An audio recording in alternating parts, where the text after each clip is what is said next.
Adaş, oturunlar, gelinler, çoğurak çıkın.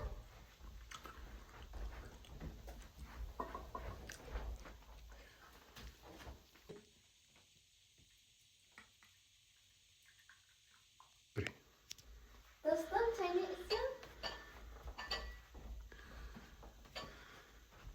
Rahmet, Adaş, pek kayıp getdim.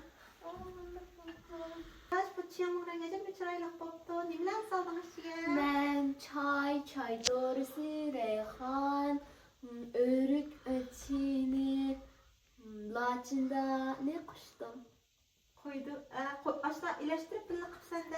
He. Çay doğrusu baktı. Üzerine ayrım kıldın mı? Ben ayrım kıldım. Olsa bir reyhan üstüne atsam koy yanında. Ha, Reyhan mı saldın mı? ha. İyi ben reyhan pek yaxşı görmedim. Adaş, köp rahmetcim. Hadi Zümeyda. İyi bu çiğamı tane acayip yaxşı oldu. Uzun bop diken bu da uvetimden pırakları pırak. Tadığan çayını içime gele. Bu çayını içip bulam. Küçük vaktimdeki çaylar esim gitti. İsa'lı var mı? İsimli bak. Kanday çaylarını içtin arkadaşlar? Biz ösümlüklerini demlep içtik. Hadi başta içmedin Allah. Biz etken çayını içtik etkende. Etken. Etken çayını sıcağını kalıp perkuat adamış. Etken çayda kaymak var. Lekin süt çayda sütlan var. Ondan için biz bu çay içtiğin çayını da demeydik. Senin o çayların var mı da dostlarımla oynaydın ha? Öğü çayı var. Toy çayı var. Cık çaylar var.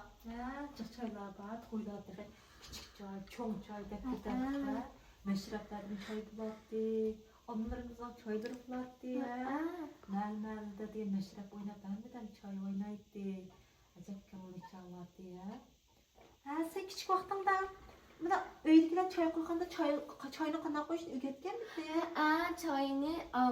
Çaynakni iki kol bilan tutamiz. Ondan piyolaning levisidan qo'yamiz. Hasta ovozi yo'q bo'lsa bek yaxshi bo'ladi.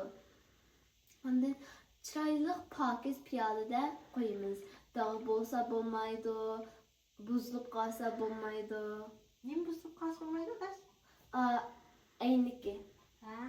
Puchuqchinda demoqchi puchuqchinda to'g'ri deding puchuqchinda dez ketgancinda ichida dog'ib qolsa choy qilsa bo'lmaydi ya. Şunun bilen dostum bilen naydı yaxşı muntışıp aldım. Bu paranlaşış jarayanda Uygurlardan küçük çay medeniyeti bilib aldım.